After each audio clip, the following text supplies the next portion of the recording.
on Thursday. One friend we spoke with tells us Jamaica Price wanted to divorce her estranged husband after physical and verbal abuse.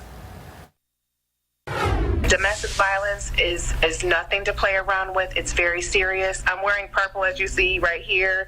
I got my purple earrings on. I'm committed to wearing purple until my sister and a queen is laid to rest. Orlando Price is facing a murder charge. Jamaica Price had been reported missing before her body was discovered. She leaves behind 2 daughters. The death of Fidel Castro, one of the world's most divisive and controversial leaders, is sending shockwaves across the world. In many parts of Florida, celebrations rang out in the streets when the news broke of Castro's death. Castro first came to power in 1959. He ruled for decades before turning the reins over to his younger brother, President Raul Castro, in 2008. While Castro's cause of death has not yet been announced, he was 90 years old. And many local Cubans are reacting to the former dictator's death. Fox 5's Marissa Mitchell is live in DeKalb County. And Marissa, you spoke with a Cuban native who says he worked as a chef for Castro. Yes, Joel Ferrer says he remembers cooking for the former dictator, but he says he also remembers that under Castro's leadership, he wasn't able to speak and live freely. He's now the executive chef here at Coco Cabana, but says that his thoughts today are with his relatives back home. Oh, thank you for coming. Okay. Hopefully you enjoy the Cuban food. Joel Ferrer loves to do what he does best, cook and serve. The Cuban roasted chicken with yellow rye and fried sweet plantain. It's a hobby turned career that brought him close to Cuban leadership. He says he once worked as a chef for former Cuban dictator Fidel Castro. He shared these pictures of his culinary group with the leader.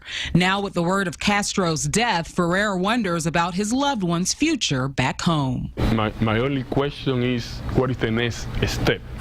What's going on now with my people, with the real people? That is the most important. Ferrer moved to the States 8 years ago. Before moving to Atlanta, he lived in Miami. That's where hundreds of people took to the streets in Little Havana after word of Castro's passing. They were celebrating in the streets. They came, but in Cuba, they came. I believe in God. Nobody lies when somebody dies, but in this case, people can celebrate because maybe, hopefully, start a new season. Others, however, believe Castro's death marks the end of an era. Some Palestinian leadership calling Castro a revolutionary and an ally. And he supported nation building and, of course, all the votes in the UN. So in many ways he has formed friendships. He formed friendships with Palestinian leadership as a whole. He was a staunch supporter and stood in solidarity despite tremendous odds. Regardless of personal stances on the former dictator, many agree the impact of his death remains uncertain. The question is right now, what is next? What's going on? And Ferrer tells me that his father moved to the States just last week, and he looks forward to talking to him to get more of a generational take on Castro's legacy. That's the latest here in DeKalb County. Marissa Mitchell, Fox 5 News. Marissa, thank you. I-575 North near Hickory Flat Highway was a little messy this morning after an 18-wheeler carrying eggs overturned on the highway. Canton police tell us the truck was turning a corner too quickly and overturned, spilling eggs across the highway. It took crews hours to clean up the mess. No injuries were reported. Well, some good news tonight on the weather front. Some much-needed rain is headed our way. Meteorologist Rich Johnson in for Jeff Hill tonight. And really, Rich, that rain is long overdue. We're at day 41 now. Wow. Since record's been kept, and that goes back to 1878. We really don't know exactly how long this record has lasted. Yeah. So dry weather, and it is also chilling down very quickly. In fact, because the air is so dry, it is chilling very fast. In fact, today's high 61 degrees. It is already 41 degrees. The temperature has dropped 20 degrees. Let me show you what's going on as we look over toward the city of Atlanta right now. 41 degrees. Again, it has really dropped off. Breezes out of the northwest at 7, making it feel a little extra chilly this evening. Looking across North Georgia, temperatures already dropping down to the 30s in some cases. LJ at 36, Calhoun 37. Athens at 40 degrees. Over to the west of town, Rome already below freezing at 30 degrees. Peachtree City getting close to dropping below freezing, and it probably will over the next few hours. Satellite image not showing a whole lot. In fact, we have fair skies. We had a lot of sunshine on our Saturday. Winds today with high pressure to the northwest, allowing for some cooler air to come in. Winds will shift tomorrow out of the east, so it'll start to warm up. Coming up in about 10 minutes, I'll have a complete look at your weather. In fact, we'll have a look and see how much rain we're expecting Tuesday and Wednesday. Sounds good. Thank you. Well, still ahead, a woman in California is able to spend the holidays with her family after being found safe after being missing for weeks. And now the search is on for who abducted her. Plus, one political party calling for a recount of votes in 3 states following Donald Trump's win over Hillary Clinton. A family in California is overjoyed this holiday weekend after their loved one was found alive after being abducted. But just as they celebrate, the investigation as to who kidnapped and beat this woman continues. Fox's Will Carr has more on this from Los Angeles. As investigators continue to look for the suspects who they say abducted Sherry Papini, the 34-year-old wife and mother of 2, her sister's taking the time to thank everyone for their support over the past 3 weeks. Papini disappeared on November 2nd when she went for a morning jog. Authorities say they found her cell phone, earbuds, and strands of her hair about a mile from her home, but didn't know what happened to Papini until Thanksgiving when she flagged down a motorist in a rural part of Yolo County in California, about 140 miles from where she disappeared.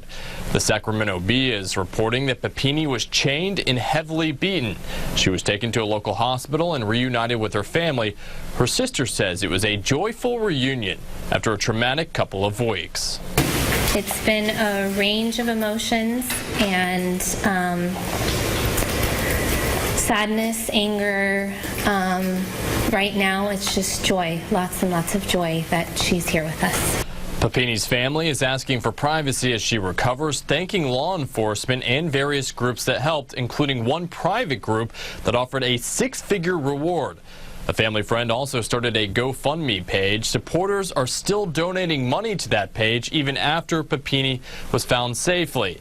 As of Saturday, the page has raised more than $49,000. One woman who donated wrote, "Praise God, Sherry is found and safe. Blessings, peace, and prayers as you recover and heal."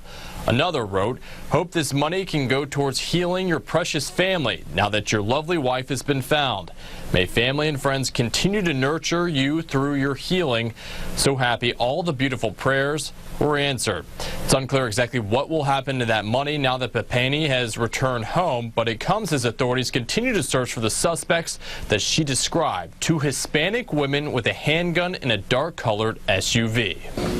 We have remained devoted to this case and will not rest until Sherry's captor or captors are identified and brought to justice. The Shasta County Sheriff says they do have sensitive information that they haven't released to the public yet. He says it's still an open investigation. In Los Angeles, Will Carr, Fox News. Green Party presidential candidate Jill Stein's crusade to get vote recounts in 3 states now has the attention of the major party candidates. Stein has raised millions of dollars for recounts in Wisconsin, Michigan, and Pennsylvania. Well, yesterday, Wisconsin officials received Stein's request and agreed to it. After that, the Clinton campaign signed on. Today, President-elect Donald Trump condemned the recount campaign, calling it a scam. Now, we had another dry day across North Georgia, but that's about to end. We have one more dry day, then the rain will start to roll in, maybe as early as Monday evening. I'll let you know how much we're expecting coming up after the break.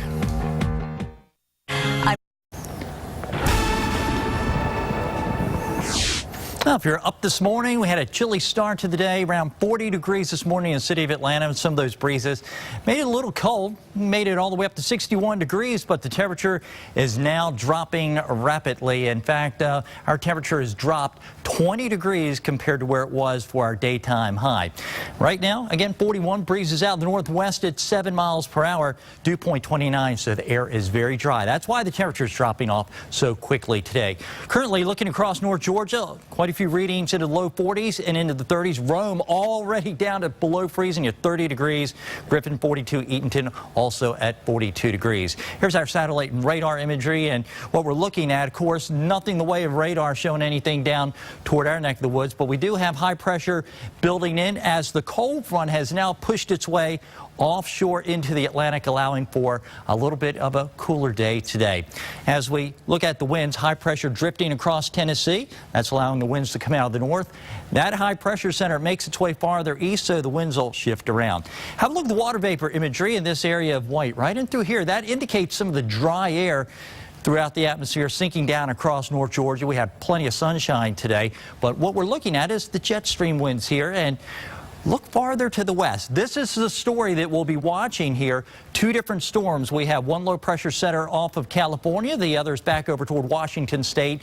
This first storm right here is going to make its way back over the mid part of the country. The second one, that's our rainmaker by the time we get into Tuesday and Wednesday. Here's the forecast for tonight. Down to around 35 degrees. Across the region, maybe down toward Peachtree City, around 28 other locations, generally right around freezing. Tomorrow in detail looking like this. High clouds coming in, maybe tomorrow morning, mostly fair skies, but as the day wears on, could find some more of those clouds sneaking in, mostly those cirrus clouds. It should be nice tomorrow. Temperature up around 64, 65 degrees. And if you're heading out of town after a visit here in Atlanta, regardless of what roadway you're taking, heading up 75 toward Chattanooga or Nashville over to Birmingham, Macon, heading down 75 or over toward Charlotte up 85, we're looking at dry weather across the board, although if you're heading west or northwest, you will run into some clouds as we head through tomorrow evening. Have a look at the rainfall totals here. By the time we get to Tuesday morning, a lot of North Georgia already picking up significant rainfall. We think during the day, Tuesday, the rain will taper down, and then it will pick up again Wednesday. So the rain coming in at least a couple different waves. Again, we're looking at probably upwards of 2 inches of rain for some of us. 7-day forecast looking like this. Tuesday and Wednesday, the best chance of rain, we'll call it about 80%. Coming up at, I believe, it's 6 o'clock tomorrow morning. Good day, Atlanta. We'll have a next look at our Fox 5 weather forecast. Sounds good. Thank you. Next in sports, Georgia Tech claimed bragging rights in Athens this afternoon.